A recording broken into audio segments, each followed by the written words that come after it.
사찰 탑도리를 주제로 제작 중인 창작 뮤지컬 리파카 무량이 최근 오대산 월정사에서 쇼케이스 무대를 선보여 주목을 받았는데요. 리파카 무량의 연출을 맡고 있는 박할린 음악감독을 전경윤 보도국장이 만났습니다. 예, 감독님 안녕하십니까? 네, 안녕하세요. 네, 오늘은 특별한 분을 모셨습니다. 박할린 뮤지컬 음악 감독을 모셨는데요.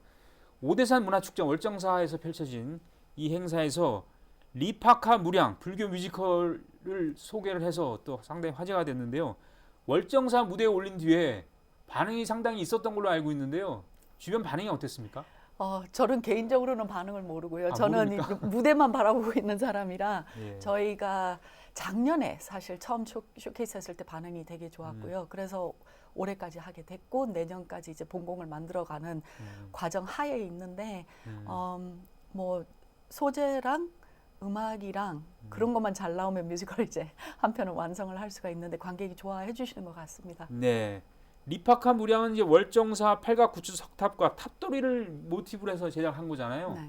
이게 대략적인 내용이 뭡니까? 리파카라는 게 산스크리트어로 석공이라고 하는데. 네, 뭐 여러 뜻이 있는데 그 중에 예. 이제 도를 다루는 사람이라는 뜻이 있는데 저희 소재는 그러니까 불교를 너무 앞에다가 내세우는 것보다 정말 한 명의 석공 장인이 걸어가는 그 길, 그리고 하필 그게 불교 국가에서 벌어지는 일이어서 하필 절에 석탑을 제작을 해야 되는 석공이 가는 길 속에 놓여져 있기 때문에 저희가 불교의 내용을 다 다루게 되고 또 그 석공이 이렇게 가장 절망했을 때의 8가지의 깨달음을 불교에서 저희가 빌려서 뭐 이런 걸로 엮어서 가고 있는 건데 그렇게 주입식으로 불교 내용을 너무 많이 앞세우는 건 아니지만 완전히 둘러싸여 있죠. 근데 젊은 석공이 어마어마한 석공 마을에서 많은 명인을 낳은 그런 석공 마을에서 석탑까지 짓게 되어서 세계의 평화를 기원하는 석공의 얘기입니다. 아, 그렇군요. 네.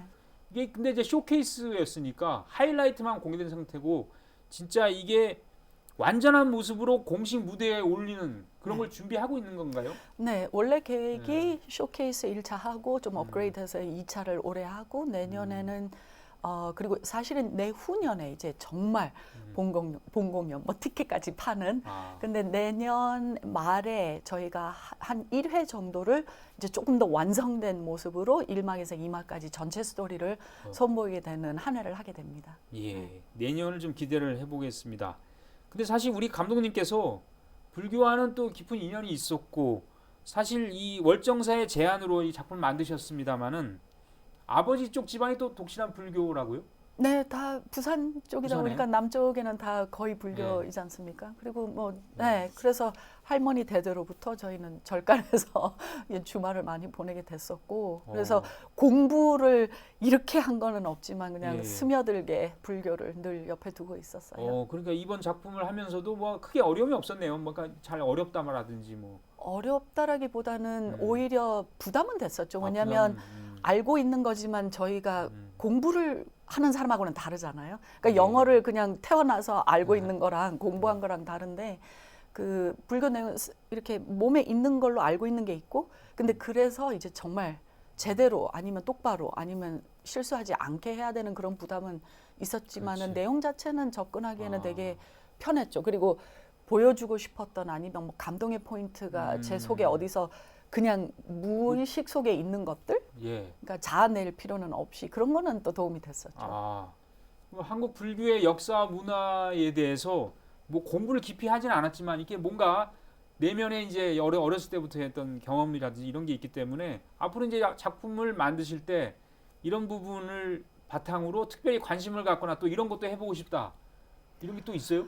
있습니까? 사실 이거 이전에 써놨던 이거는 97년도에 사실 써놨던 내용이거든요. 근데 하필 월정사 주지스님께서 탑 뭘 하고 싶은데 해서 저 대본 있어요라고 이렇게 되게 순식간에 합을 보게 됐었던 내용인데 그 이전에 또 써놨던 소재가 또 있어요. 이 불교와 관한 근데 되게 모던한 내용이어서 그것도 한번 이거 끝나고 한번 다뤄보고 싶고요. 모던. 그러면 자신의 어떤 연출 철학이라든지 어떤 작품에 임하는 태도 이런 걸 한마디로 요약하면 어떤 겁니까? 작품에 임하는 태도는 무조건 똑바로 하고 무조건 올인하고 아무런 다른 이득 없이 그 작품만 향해서 가는 그게 좀 있고요. 그리고 좀 완벽해야 되고 다 올인해야 되고 그리고 다 행복하게 작업할 수 있는 게 저는 제일 그 질문을 제일 많이 하게 되는 것 같아요. 뭐 다 외웠니 똑바로 하니보다 예. 혹시 기분 좋니? 오늘 괜찮아? 이거 하면서 재밌어? 이 질문을 제일 많이 하는 것 같고요. 예. 네, 그리고 작품 철학은 따로 없이 그냥 제 머릿속에서 그냥 우리가 왜 이유 없이 이거는 만들어야 되겠다라는 그거에서 출발을 하는 것 같아요. 예. 재미있거나 흥미를 갖거나 이러지 않으면 의미가 없다 이런 생각. 그것보다는 태어나봤자 우리가 뭐 얼마나 대단한 일을 하고 살고 가겠습니까? 그래서 하고 있을 때만큼은 예. 행복하면 일 같지 않고 아마 올인을 절로 모르게 하고 있지 않을까 싶은 생각이 제가 그렇게 예. 작업을 하고 있으니까. 맞습니다. 네. 근데 우리나라 뮤지컬이요. 이게 외국 소재를 많이 하다 보니까 우리만의 어떤 고유한 뮤지컬 특징, 장점 이런 게 이제 안 보인다 이런 얘기 많이 하는데. 글쎄요, 저는 외국 작품 안 한 지 오래됐고요. 한국 소재로 창작만 하고 명성황후 있어가지고, 이런 거, 예. 네, 그래서 거꾸로 됐잖아요. 이렇게 생긴 사람이 지금 한국 소재 가지고 하고 있고, 한국인들은 외국 소재 많이 하고 있고, 근데 필요한 과정인 것 같아요. 그럼 결국, 저는 예. 외국 거 더 할 필요가 없잖아요. 많이 했기 때문에. 아. 예, 예. 근데 우리 한국 뮤지컬이 뭔가 세계적으로 좀 더 한 단계 더 약하기 위해서는 뭐 어떤 노력이 필요할까요? 한국 소재를 해야 돼요. 한국 소 무조건. 한국 사람이 한국 소재를 해야지. 한국 사람이 외국 거를 해도, 그러니까 말하자면 벤허를 했다. 예. 아니면 뭐 지금 많이 했잖아요. 프랭켄스타인, 벤허 뭐 이런 예. 그 마담 큐리 이렇게 외국인 소재로 외국 인물 소재로. 근데 말하자면 외국에서 예. 세종대왕을 다룰 때 예. 얼마나 제대로 다루겠어요. 한국 사람보다. 예.